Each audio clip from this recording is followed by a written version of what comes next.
My name is Paul Cooper. I'm the VP for Europe, Middle East and Africa for Litmos, and I'm going to be welcoming you to Ant Pugh very shortly. Ant's an e-learning consultant and an e-learning architect. First of all, I'd just like to share with you a little bit of background on Litmos. Litmos by Calidus Cloud is a cloud-based solution that unifies learning management, the extended enterprise, and prepackaged content in an innovative platform to meet any organization's internal and external training needs. We have over 5 million users in more than 130 countries and 24 languages, and they're all using Litmos to improve performance and monetize training. Now, Litmos and Ant Pugh, Ant, who I'll be introducing in just a minute, Ant's been blogging for us for 6 years, and you can find his blog on our website. He also has his own business as an e-learning consultant at elearningarchitect.co.uk, and he's also develops custom content, including a few Litmos customers. One of our customers here in London is called Zarnico, which is a large sugar trader, and he's developed some very, very interesting custom content for them, and you can actually see their video on our website as well. Without further ado, I'm now delighted to introduce you to Ant. So please take it away, Ant.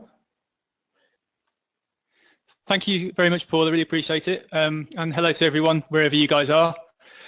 Before I started working as a consultant, I'll just give you some background. I ran the e-learning departments and learning development departments for a number of big organizations. And during that time, I launched several e-learning programs. So I don't like to use the word expert, but I've definitely made most of the mistakes that can be made doing this type of thing. So what I really want to do this afternoon is just go through some of the sort of lessons that I've learned really and just share those with you guys. Obviously we're all going to be in very different situations, have worked for very different businesses, have very different goals and objectives for what we want to achieve with our e-learning programs.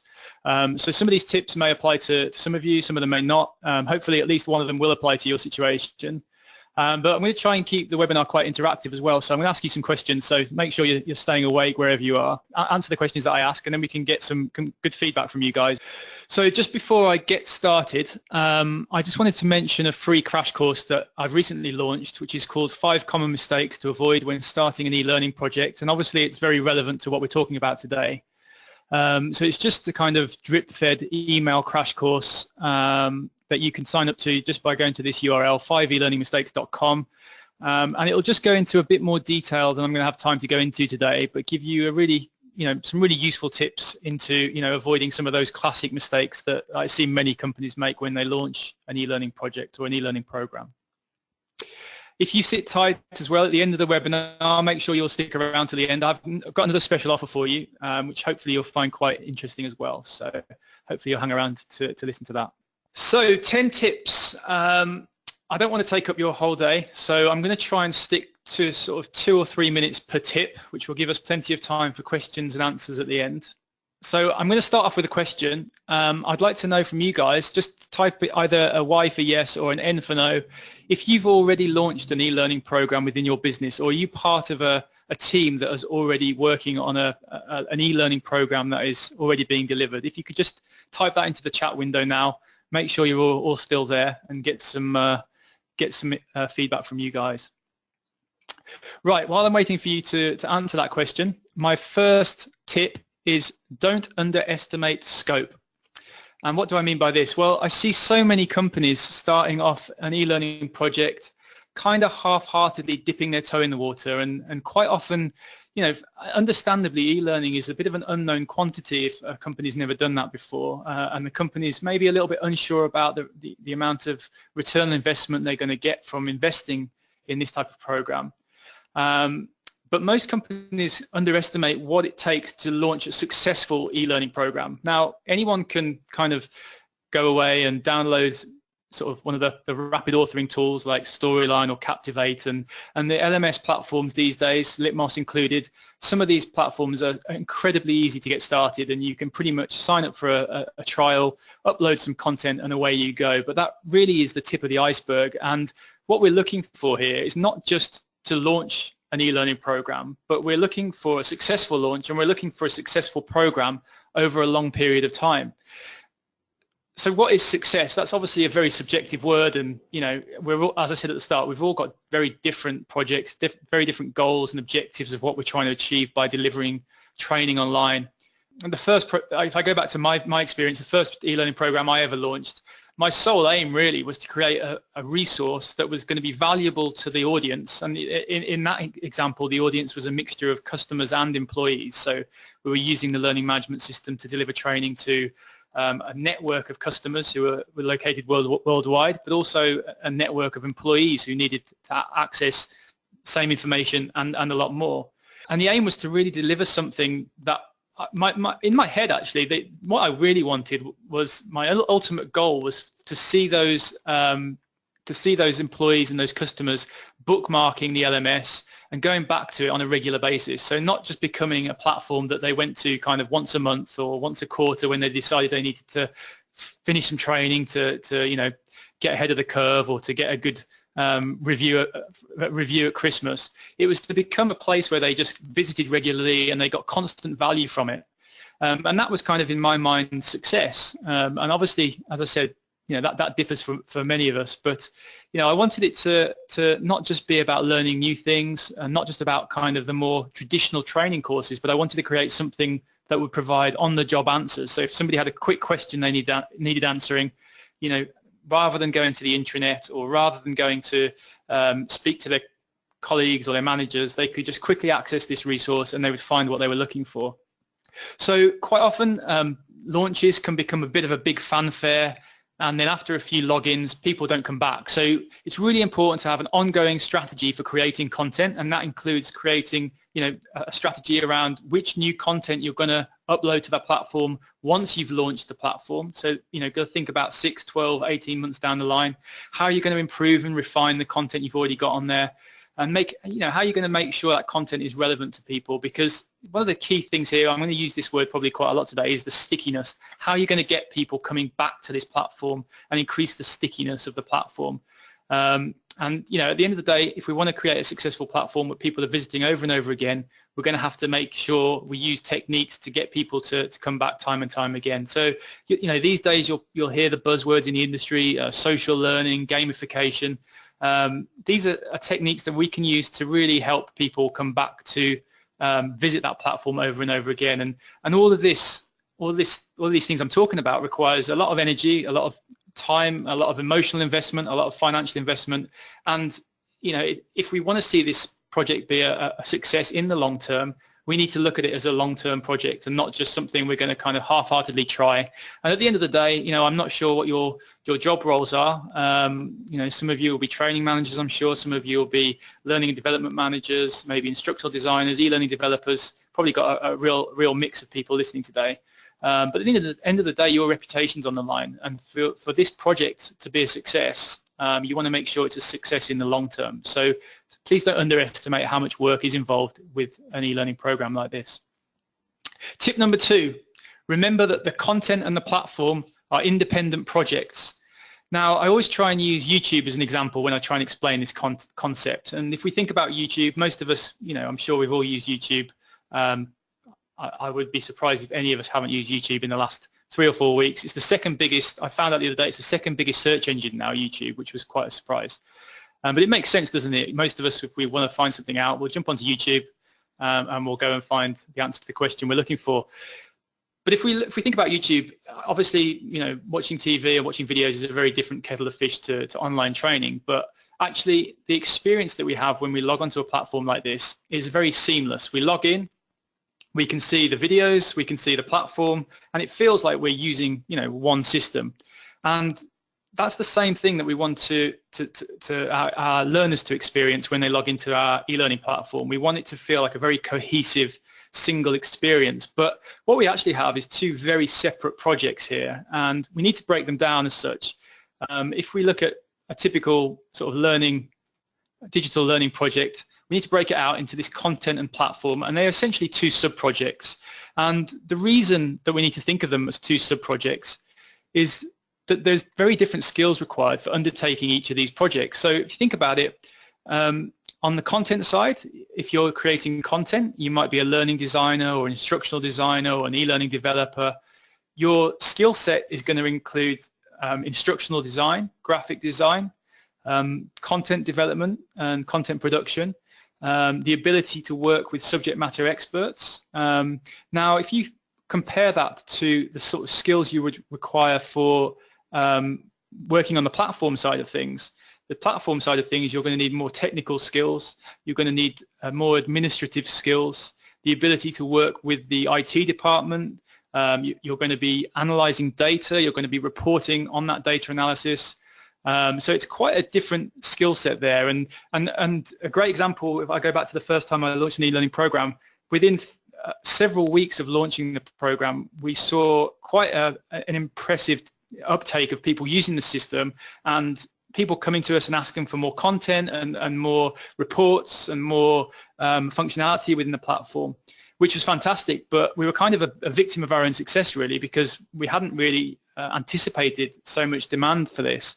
And what we had to start doing was breaking the project up into two separate projects, and we had to hire sort of an instructional designer and an e-learning developer to create the content, and we had to hire a learning management system administrator to manage the platform and to deal with the management who needed reports and analysis of the data. So breaking that project up from the outset is a really clever strategy, because it really does separate those out from the beginning, and it will make your job a lot easier later down the line.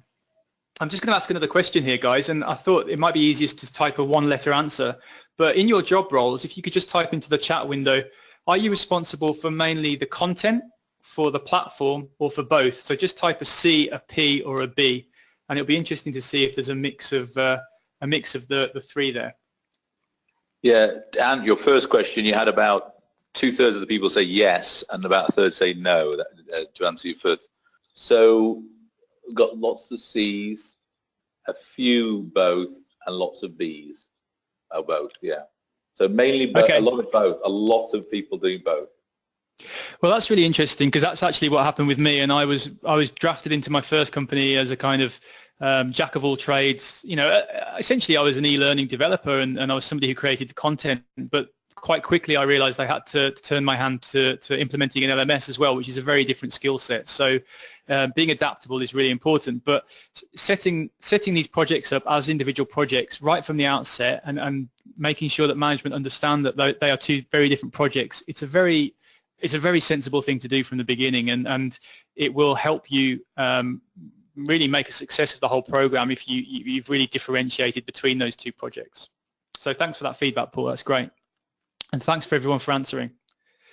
Right, tip number 3, start with a pilot. Now, it's really tempting when you have spent months and months, potentially even years, planning your e-learning program.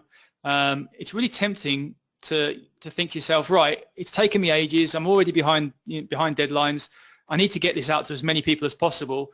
You know, you spend months and months looking at it, you kind of go a bit crazy in the head because you spent so much time staring at the same dashboard and staring at the same e-learning courses and clicking on the same buttons over and over again, and we learned how our platform works. It's tempting to think, right, let's just get it out there and get it to as many people as possible. But it's much better to start to a much smaller audience. Now, often companies will run what they might call a pilot launch of the program, which might involve like technical testing, for example, with a small pilot group. So that might involve like the IT department and other sort of specific people within the business.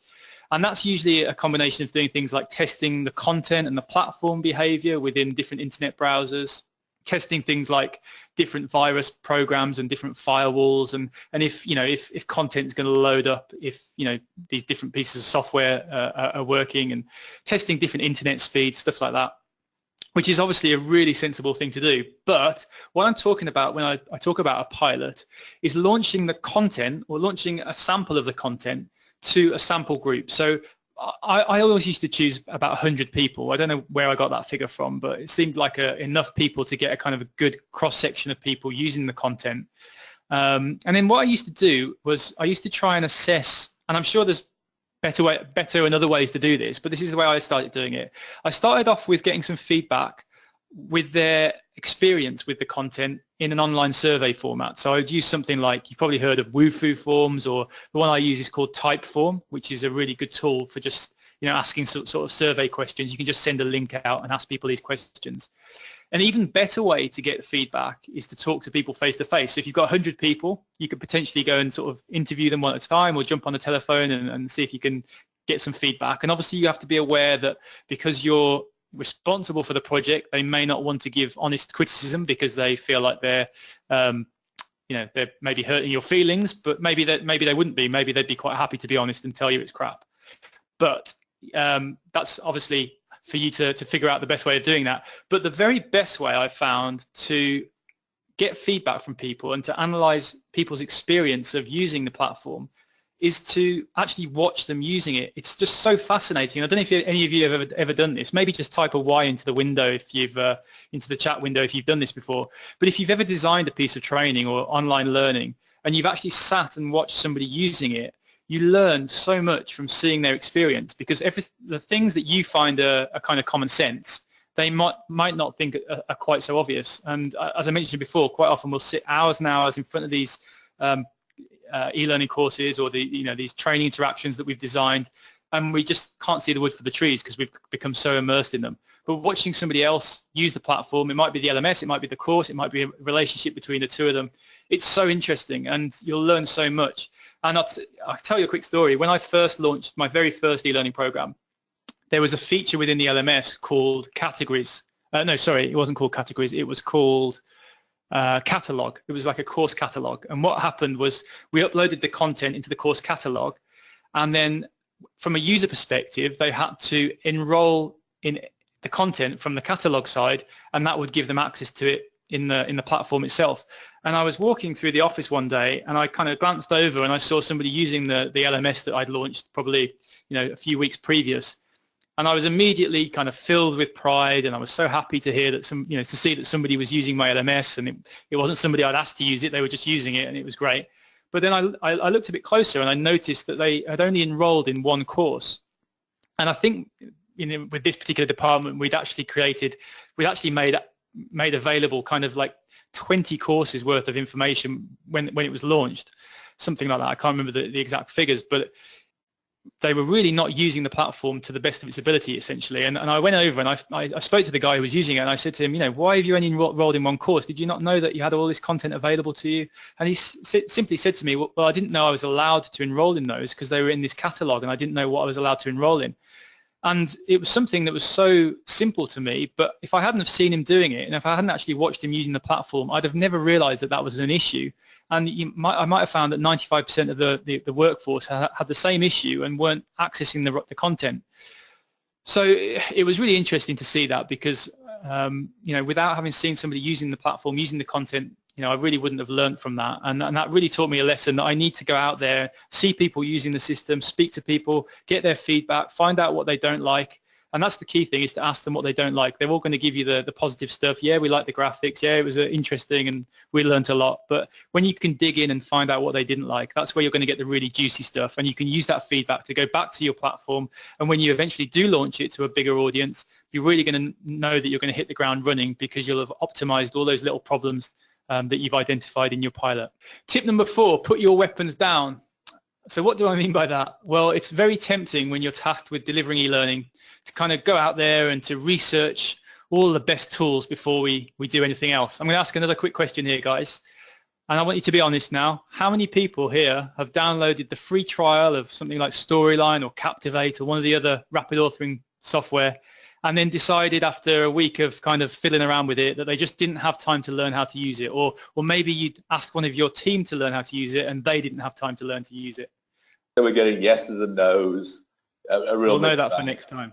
Well, for everyone who said yes, thank you very much for being honest. Because chat. So, I mean, thanks for those of you who have answered, though, honestly, and said yes, because I think we all know somebody who's done that. But it's understandable, because if we go to Google and we type in build e-learning course, and I did this before building my presentation for you, you can see I've highlighted some of the results here, and it's quite funny because on this first page of results, we've got the first suggestion is saying how to make an e-learning course, and it says let's start with SCORM. And then after that first result, we've got 3 results from the Articulate website, which is, I'm sure you're all familiar with Articulate Storyline, which is one of the most popular rapid authoring tools.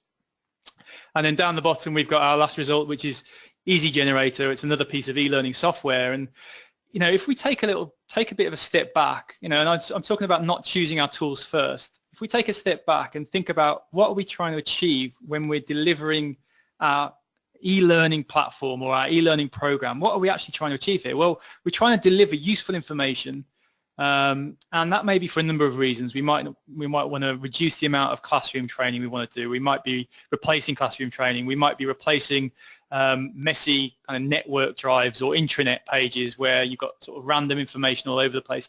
We might be just disseminating information within the business that, you know, previously was disseminated by email or was in the minds of subject matter experts somewhere, and we want to share it with the company.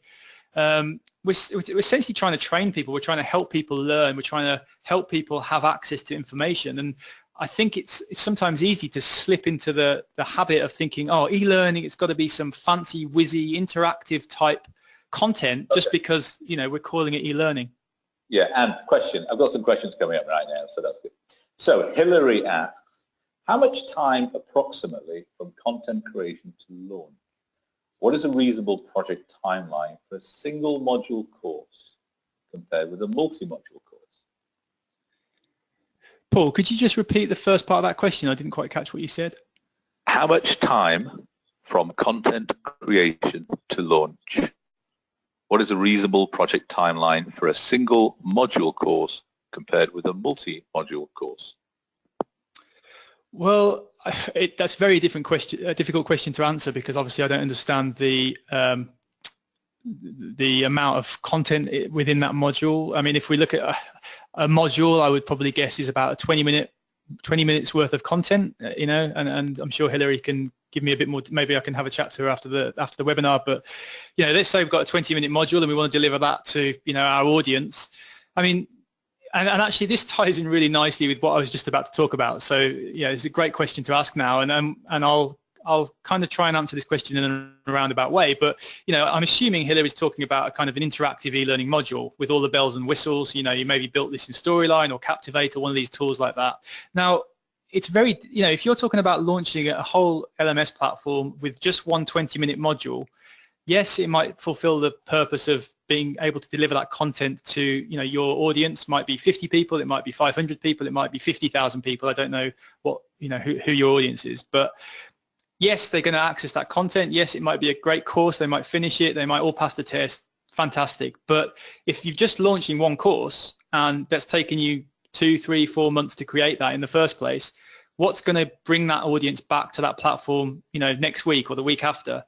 If you haven't got a longer term strategy than just that one module, you know, yes, you can launch it, but you're not going to see much engagement with that platform. So one of the things that, you know, I try and advocate and I try and sort of suggest to people is to take a step back and think to yourself, right, what are we trying to do here? We're trying to deliver value. We're trying to deliver content and information and help people learn. So I'll give you an example.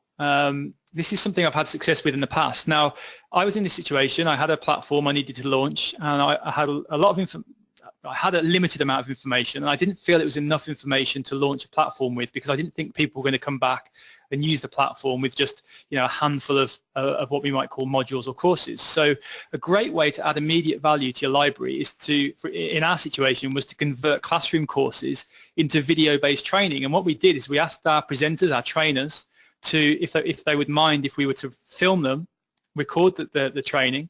So what we did is we put them in front of a camera, and the first time we used one camera, the second time we used 2 cameras, and then what that did is it gave us different angles from when we were recording the presentation.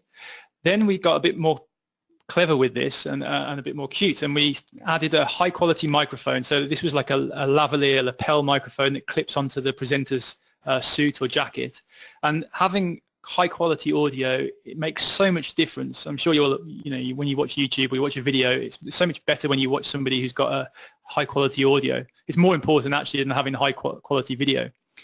Then we started doing things like using Camtasia, or you can use ScreenFlow on a Mac to capture the presenter's screen. So this is especially useful for software training, which we had a lot of. So we would have a combination of 2 cameras, high quality audio, and the presenter's screen. And then we would record the presentation or the training session. Let's say it was a 2-hour training session. And actually the example that we did this in, the very first one we did was the company induction. And our company induction was like a 4-hour afternoon session, and people used to fly in from different departments to attend the induction. And it was an expensive thing for the company, because obviously if you're flying people around and taking people off their day-to-day work, it can be an expensive thing to do. So we actually recorded the induction, and then what we did is I was actually at this point working in a very small team, and we didn't really have the bandwidth to do all of the editing. So we actually outsourced the editing to a freelancer. We found them on a website. There's lots of the websites like Upwork or findafreelancer.com, and we got them to break the content down into very sort of bite-sized nuggets of information. And what we ended up with was a really comprehensive course or training module, or whatever you want to call it. Terminology can be a bit confusing, but we ended up with these bite-sized nuggets of information that we were able to upload to the LMS individually.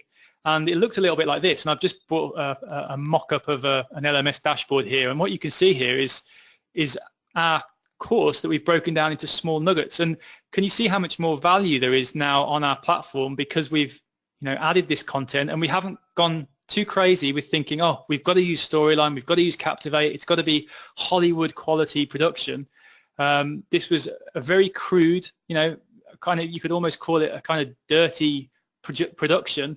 And the purists, I'm sure there's people who work in learning and development are probably looking at this thinking, well, this isn't proper e-learning, this doesn't count. And you're probably right, but actually it's a quick win, and it was delivering value, and it was enabling us to stop people having to go into the classroom training, and we were delivering value, and we were delivering value quickly. So we were able to launch the platform with a lot more value. An even quicker way to do this, while I'm on this point, is to, a lot of companies will record their webinars, like we're doing today. We're recording this webinar. It would be so easy to take this webinar and to maybe break it down. You could break it down into your 10 tips, upload those as individual videos on your LMS, and you've instantly got some more useful information that can be delivered to your customers or to your employees. So I probably haven't answered Hillary's question as specifically as she would have liked, but I'm happy to talk to her afterwards or speak to her after the webinar. But hopefully that's given you some food for thought into how else we can add value to our platform. I'll carry on if that's all right, Paul. Just want to make sure I'm conscious of time. We're getting quite a few questions now, Anne, but we're going to have to handle at the end for the sake of time.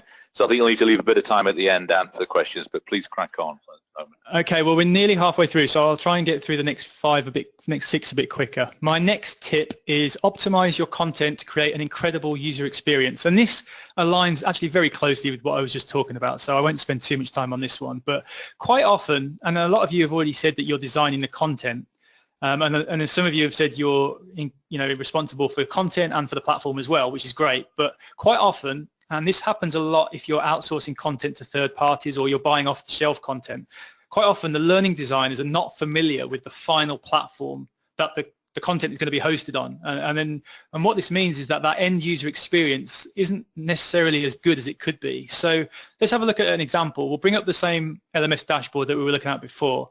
Now, if I go and choose one of these courses, I'll click on the cybersecurity course. Now, this is what happens 9 times out of 10, and this is what I usually see when somebody, gets ready with their LMS. They're ready to go with their learning management system. They upload their cybersecurity course, which in this case is a 45-minute course. And as a learner, I've got a decision to make. I can either click on my cybersecurity course, which is a commitment of 45 minutes of learning.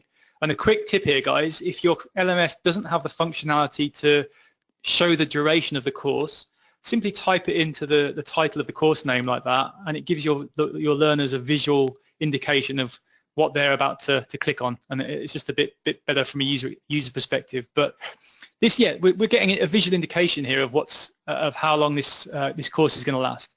Now, what usually happens at this point is that I'll click on the item in the LMS. My e-learning course loads up like this, and if you've got Storyline or Captivate, this will look quite familiar to you. And within this course, we've got maybe our PDF resources are embedded in the course. We've got our menu at the top as well, which if I click on my menu, I've got a sub-menu, which we might call these our modules.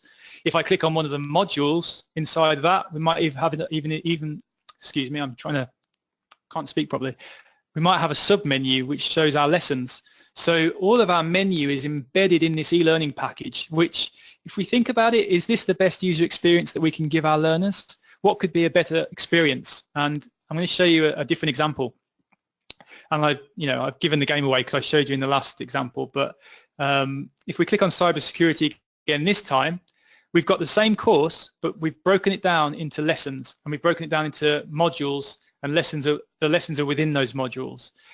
And we can do that with tools like Articulate Storyline and Adobe Captivate. Just because it has the menu feature in the software doesn't mean we have to use it, and we have to build these complex menus in the software itself. And there's several reasons why this is better. The first reason is searchability. It's much easier if I want to find a piece of content. I can type it into the search engine. It's going to pull out that piece of content because your LMS is going to be looking for items within the LMS itself rather than within the course. From a commitment perspective, I'm much more likely to work my way through each of these items one by one rather than start a 45-minute course. If I'm looking for a quick answer on how do I recognize cybersecurity, I'm probably not going to start a 45-minute course. But if I go here and I can see that there's a 5-minute module on how to recognize cybersecurity, I'm much more likely to click on it. And if I click on it, we can see within the course, might have built it in Storyline exactly the same as I've shown before. We just don't have that menu showing anymore, which means that we do the module, we do the lesson, and then we go straight back to our dashboard. Progress as well is another great reason for doing it like this. We have a visual representation of how progress is going with the course. So I haven't shown you I haven't got a screenshot of it here, but in the LMS that I used at the first company at which I've been talking about today, each of these items, each of these lessons would go green after you'd finished it, which means that when I come back to my LMS, 2 weeks later or 3 days later or 3 months later, I can instantly see where the last place that I was, and I'm in a situation where I can continue to progress. So, and then people always say to me, are there any disadvantages to doing this? And I need to be honest, yeah, there are a few disadvantages to doing it this way. The first disadvantage is it's a lot more work for whoever's uploading the content, because they have to upload each of these lessons individually. They have to name them individually. So it's more work from the administration point of view. If you've ever had to migrate content from one LMS to another LMS, this would be a lot more work as well, because you'd have to migrate 12 lessons rather than one course. But at the end of the day, what we're trying to achieve here, we're trying to achieve a fantastic user experience. We're trying to achieve a sticky platform that people are coming back to over and over again. And if we break the content down like this, it's just giving our learners a much better user experience. So I've actually posted a video quite recently on my YouTube channel. You can find it on my website as well, all about this, which I go into a lot more detail about this if you're interested. It sparked up quite a lot of conversation on LinkedIn recently about this, and people talking about whether, if this model is relevant to traditional e-learning, or if we're talking more about the kind of just-in-time learning that we would find on YouTube. But essentially, my argument would be, our platform, our e-learning program, is there to deliver value, whatever we call it, whether it's traditional training or if it's traditional resources or videos or, on-the-job training. It's there to help people learn and to help people do their job better. So, if it's valuable, in my opinion, it should go on there. Sorry, I've got a bit of a frog in my throat. We're going to tip number 6 now. Identify one objective, measure it, and show off about the return on investment. So, as we discussed at the start of the whole webinar, a successful e-learning program is one that succeeds in the long term. Not just, we're talking about a successful launch, but the launch is irrelevant, really. Whether it has a good first day, a good first week, no one's going to judge us on that. We're going to be judged on how our program performs over 12, 18, 24 months and onwards. And to have a successful program in the long term, we're going to need financial and emotional support, probably from our management and from the people who are making the key decisions about, how much money we're going to invest in this, how much resource we're going to apply to this program. So how do we do this? We're going to need to prove some return on investment. And I'm sure for those of you who have already worked in e-learning, you're building courses, you're delivering content already, I'm sure you're aware that demonstrating ROI on e-learning is notoriously difficult. And I've said before, people have sort of said, how much time do you allocate to measuring how effective an e-learning course is? And I would say to effectively measure an e-learning course, you're probably looking at doubling the amount of time it took to build it in the first place, which is why I think so many people don't do that part of it, because it's just so much work. But we need to do that. We need to at least do that. And I've made a point of writing one objective here, because if we're going to try and measure every single course, it's probably not going to happen. So pick one course, or pick one piece of content, or one objective, I should say, that we want to prove, and we're going to try and go after that one, and really focus on that one, and that one alone. So pick one that you think is maybe easy, and I'll give you an example of one that I've had some good success with in the past, is replacing classroom training. And the reason that I used to pick that one to prove an ROI was because it was relatively easy to show the impact of that being replaced by e-learning from a financial perspective. So I could calculate quite easily how many times a classroom training session was delivered, let's say within the 12-month period, how much financial impact that would have. So how much does it cost to hire the trainer to deliver that training? How much travel was involved? How much time would employees and customers need to take off work to attend that training? How many times would people miss it because they were off sick, and then the training would have to be repeated, and all these other considerations. Now let's compare that to, let's look at my example I looked at before, where we've recorded the training session, we've broken it down into little nuggets, we've uploaded it as a nice combination of kind of micro learning and these little lessons. It'd be very easy to do a financial comparison there and say straight away on a piece of paper, look, last year we spent X £100,000 on training this topic. This year we haven't done it in a classroom, we now do it online, and we have saved, I don't know, you're probably talking tens of thousands, if not hundreds of thousands of pounds. So pick something like that, write it up as a case study. And one tip that I learned right at the beginning of doing all this stuff was that you really have got to treat e-learning like a business. If you're responsible for this within your organization, you've got to look at it as a business and look at your learners as customers. And any business is only going to be successful, by proving that it's providing a return on investment. So write a case study, put it into a nice PDF, spend some time making it look smart, email that to kind of key stakeholders within the business, really show off about it, and show off that your e-learning program is having the desired effect. And by investing more money and more time and more resources into this program, it's going to have a positive impact, and you're going to deliver more return on investment to this company. Okay. Tip number 7 kind of goes along with what I've just been talking about, but if we think about our e-learning program as a business, so we're thinking about, using how our business is successful. Well, they're successful because they're not just good at doing, what they're doing, i.e. delivering learning. They're good at the other bits as well, so sales and marketing and all the other bits that, we need to create a successful business. So, and your e-learning program needs to be exactly the same. And I learned this the hard way. The first time I launched an e-learning program, you're going to laugh at me, but I spent ages getting it all ready, uploaded the content, got it all ready to go. I think I mentioned earlier, I launched it to the whole audience rather than launching it to a small pilot group. That was, one mistake. But the other mistake I made was that the only way I communicated this new platform to my audience, and it was a bit of an afterthought really, was to send an email, a company-wide email, and that was it. And I remember reading a stat recently that said most office workers receive in the region of between 100 and 150 emails every day. One email from some random guy they'd never heard of was not going to be enough to get people, logging in and accessing the content. And I was, naively surprised that this didn't work. So, you need to think about what companies do, what businesses do to market to their audience. So email marketing, I'm sure you're all aware of, is big business these days, and it works. That's why it's big business, because that regular communication, it's a regular reminder that there's something out there that's going to be of interest to them. And the key is not just to email people and say, oh, you haven't logged into your LMS all week. It's about delivering value into their inboxes. So, and we can be quite complex with this, but it can start off quite simple. So let's say we've got 5 departments within our business who are going to have access to the platform. Let's say our sales team, are a key group of people we want to start accessing the platform. What are they interested in? What do they care about? What's keeping them up at night? If they could double their sales this month, are they more likely to log into the LMS to do the sales training if they thought that was going to be the benefit of them doing that? If that's something that they think they could benefit, could you drip feed some of the information that you've got in your e-learning courses out into emails?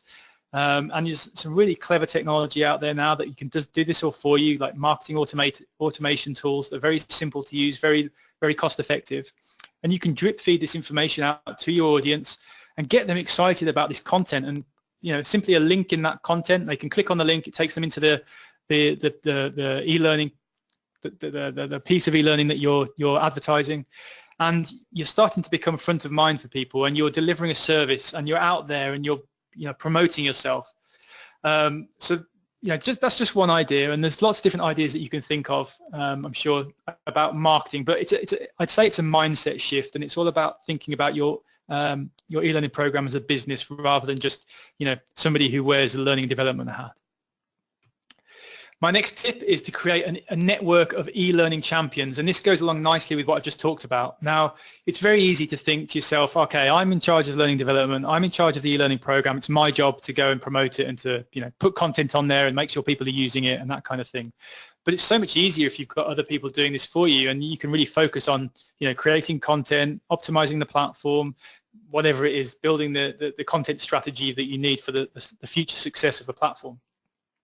So what I used to do was I used to organize like coffee mornings, and I used to kind of invite maybe between 10 and 20 key people within the business who I wanted to have on side. And it wasn't just a case of kind of schmoozing them, it was a case of showing them the value of this platform. So I used to buy a tray of donuts, put on free coffee, and I used to invite them in and just do like a 10-15 minute talk saying, did you know that this e-learning platform is here? It's available to you to use. It's available for your staff to use. And we go back to the sales example. Is your sales manager struggling to deliver sales? Well, there's 7 courses here that will help your sales staff understand the products better and be able to better communicate the product benefits to our customers. And we can really encourage people within the business to start going out and thinking, yeah, you know what, I can really see this benefiting me and my team and my part in the business. And then what happens is people will start coming to you and saying to you, I've just been thinking about what you talked about. Could we do a course on how to answer the telephone better, or how to have difficult conversations? Or they'll start, coming to you and being proactive. And once you've got them on side, they're an advocate, they're a champion of the e-learning program, and your job is so much easier because you've got people out there, talking you up, and you can really focus on doing your job. Number 9 is remember that e-learning is only one piece of the jigsaw, and it's easy to forget that because as we become so consumed in our jobs and our roles as learning designers and content developers, and we get so involved in the features of technology and the format of e-learning and the experience for our learners, we've got to remember that we're not going to change the world, especially in a short period of time, and e-learning is just one piece of the jigsaw. So quite often to actually make affect change within the business, especially from a training perspective, we're going to need some form of support. Maybe this needs to be part of a blended learning solution. It might need to include some sort of one-to-one coaching. It might need to include webinars and some more sort of relaxed informal learning. It might need to include, well, I think it should include sort of social learning. So one feature that I've had a lot with in the past has been discussion forums. So rather than just being a very kind of one direction kind of experience using, I'm not talking about the boy band here, guys. I'm talking about the one direction of information being pumped out to the audience. Rather than it going in that one direction, you want to get people talking about the content. That's why, again, we'll go back to the YouTube example. That's one of the main reasons people like watching videos on YouTube, is because they get to see all the comments afterwards and the conversation afterwards. So, if we can think about ways that we can get people talking about the content, and you can, some of these platforms are very intelligent now. You can create groups, you can create kind of subgroups of communities within these platforms and encourage conversation and communication, and this is really going to help encourage the learning. From other perspectives, we talked about getting buy-in from kind of key people within the business, but getting supervisors on board, making sure that they're giving their staff enough time to use the platform, that's important. Technical teams, IT teams, getting them involved and making sure that the IT strategy involves the infrastructure of your your e-learning portal. And I mean, this was a big issue for me because we were doing a lot of customer training, so this portal would be available to customers outside of the organization as well. So obviously it's different situations for different businesses and different projects, but yeah, that's hopefully a useful tip for you as well, guys. And we're almost at the end, guys, so thank you for hanging around, for those of you who have done. Number 10, my last tip is ask for help. And this is probably the biggest tip I can give you. It's amazing how often I speak to people who are responsible for an e-learning program and they don't speak to anybody else who has done this before. I mean, it really confuses me why you wouldn't go out and speak to people who've been through this process. Potentially they've been through it with the same technology and the same industry as yourself. There's people out there who've gone through this process like me, but others who've made the same mistakes, and they've learned a lot of things on the way. So if you've already found your LMS and you're already using a system like Litmos, you can find user groups on, maybe on places like LinkedIn, or some of the user groups will be organized by the vendors. Others might be set up by users, and that's interesting because the vendor organized user groups might be a little bit more official, but actually joining the user groups that created by the users, you're going to kind of get it from the horse's mouth, so you might find some more of the juicy information there. Are there any in-person meetups? And if not, yeah, I'm sure you've all seen the website that's called Meetup. That's a great resource. If you might find that there's meetups for communities around using your LMS. If not, can you organize one? I'm sure if you live in a decent enough town or city, there's going to be other companies using the same platform as you. Get in front of those people, sit down with them, have a coffee, ask what they had trouble with, and I'm sure you'll be surprised at some of the stories that come out, and you can learn a lot from that. Maybe ask the vendors themselves as well. If you've already got an LMS, or you're on the cusp of starting using one, speak to companies like Litmos. Ask them for kind of customer testimonials, stories. Litmos have got some great videos on YouTube about their customers and how they've used them. But speak to those guys, and they should give you some pretty honest feedback. And that's what you need to be looking out for in a LMS vendor. And then obviously you can also ask other experts like myself. And if you would like a free consultation with me, I've got a special landing page set up on my website for all of you guys who've attended the webinar today. You just go to bit.ly/Litmos LMS, and you can access a free consultation there with me if you're interested in just asking any questions about what we've discussed today, or anything about any of the program launches I've done in the past, or anything to do with e-learning. I'd be more than happy to spend some time talking through that with you on a one-to-one basis. No commitments. I'm not trying to sell anything, but that I'm here to help if you do need some help in that space.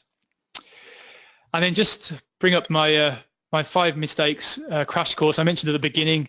There's a little bit of crossover in the course from what I've talked about today, but I go into a lot more detail in this crash course about what I've discussed, and I go into a lot more detail about the tips and the techniques and the strategies that I've succeeded with in the past. So please feel free to visit 5elearningmistakes.com and sign up for a free crash course. And I'm sorry that's run over a little bit. We've got still 5 or 10 minutes for some questions, so I'll pass you back to Paul. Yeah, thank you very much indeed, Ant. We've had tremendous response to your presentation today, and people can find Ant through the emails on this sheet here, on this presentation sheet here. So I'll just have a quick few. So what is a good ROI to measure that does not go the easy shot at sort of classroom live training reduction? What's the next best one? Now, yeah, I think I mentioned in the presentation that measuring ROI is extremely difficult. Obviously, it depends completely on the situation, completely on the type of learning, the audience. You can go down the path of, the quickest and the easiest way to measure success of learning is with a quiz before the learning starts, and then a quiz at the end of it. Obviously, it's not very representative of any change within the business, but at least it demonstrates that people are listening and learning. What you can do that I've seen used quite usefully, that's been quite successful in the past, is providing refresher training. So if you deliver a 20-minute module, rather than just creating that 20-minute module, take maybe the key concepts from that module and then deliver that again at kind kind of time period later than the initial delivery of the course, and just deliver like maybe like a 5-minute refresher, and then do a quick assessment that shows that that learning has been retained within a certain time period. So that's one way of kind of proving that your learning has had an impact. Obviously, you know, it's extremely difficult. How do you tie that into physical ROI with regards to dollars and pounds? Yeah, it's very difficult, and I'm not going to be able to give you a quick answer here, Okay. but hopefully that gives you a few ideas. Perhaps you can point us at some resources that people can use for ROI calculation. Next question. When you talk about a small pilot, Ant, this is a question from Hannah, how many course participants would you consider small? Hannah's management have told her to run a pilot with 30 people, and she feels that's quite a lot. What do you think? I went with 100, and I think the more you can get in there, the better. Obviously, within reason. If your total audience is 100, then 30 is quite big, I guess. But it kind of depends proportionally. But the more people you can get in front of it, if your course is going out to thousands of people, 30, you'll get a bit of feedback. But I would go bigger than that personally. But. Okay, that's a good answer. So Hannah, Ant would go bigger than 30. Right, question from Diana. What is your opinion about company-wide training assessments to help determine needed content?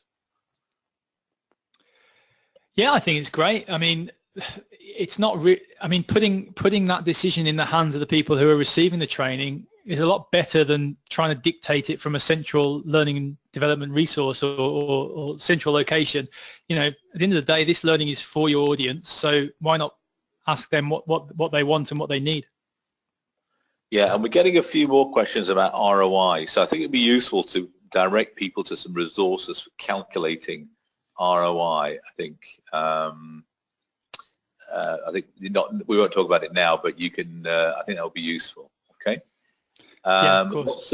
Lots of thanks for your valuable nuggets of wisdom. Is your offer for consultation a limited time offer? This is from John Ellis. Or can we just send inquiries to you at any time?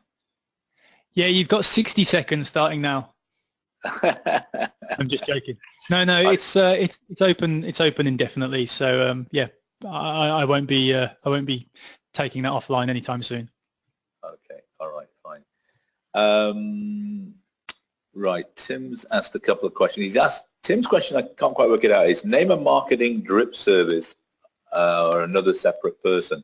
I think this is perhaps to do with your question around how you market your LMS internally. Who do you use? Yeah, you can use, there's lots of them out there. I mean, the best one that I found recently is called drip.com, as in rain, drip, yeah. DRIP. Okay. That's really, really powerful and really, really good value. Right, okay, that's useful. That's good. A few people are asking what video software you might recommend, Ant. Do you have any recommendations?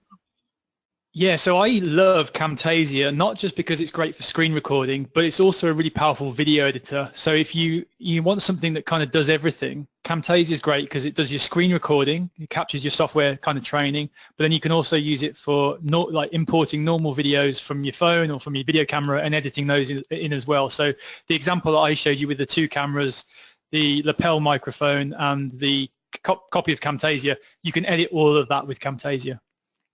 So a big vote for Camtasia. Perhaps a more common question is that Michelle's come up with here is we don't have a lot of resources, trainers or technology. So what's the best way to create content to offer on our LMS? Well, yeah, I think hopefully I covered that a little bit with the answer about the, putting some of the videos on there, but are any of your is anyone within your business recording webinars or delivering webinars that you could record and then add those webinars onto the platform as additional resources? Again, I'll go back to the example I used before. Within the company I used to work at, the sales staff and product teams would regularly do like kind of internal updates via webinar to remote workers around the world. So I think with software like GoToMeeting and WebEx and all these, these fancy WebEx platforms, the features are there just to automatically record the recordings and just find out which ones are the most useful and upload those to the platform. You can obviously buy off-the-shelf courses, e-learning courses from providers like Open Sesame and Coursera, and there's think there's one called Skillsoft as well. There's loads of off-the-shelf, and if you're working in a niche market, so I don't know, we use Shanakau as an example, who we talked about at the beginning there, sugar manufacturers. I'm sure there will be e-learning courses specifically for that type of audience that you can go and find, off-the-shelf courses, and very generic, off-the-shelf courses as well. So if you've got health and safety courses, compliance courses, so, we use the example in the presentation of cybersecurity. There'll be very comprehensive courses like that you can download and deliver via your LMS. And that was another great way to get in the good books of the compliance manager where I used to work as well, is deliver cybersecurity training via the LMS, and you've got somebody else, who's very, very happy with what you're doing. All right, and we've run out of time. I had a lot of great questions from people. Thank you so much. Sorry we didn't do a poll, so it was a bit difficult to answer some of the questions because we hadn't set up a poll, but maybe we'll do that the next time. In the meantime, you've got our contact details there, both for Litmos and for Ant, of course. So please feel free to contact either of us directly. And in the meantime, Litmos will circulate a link to a recording of this webinar. And have a great day. Thank you very much. Thanks a lot, guys. See you soon. Bye. Bye-bye.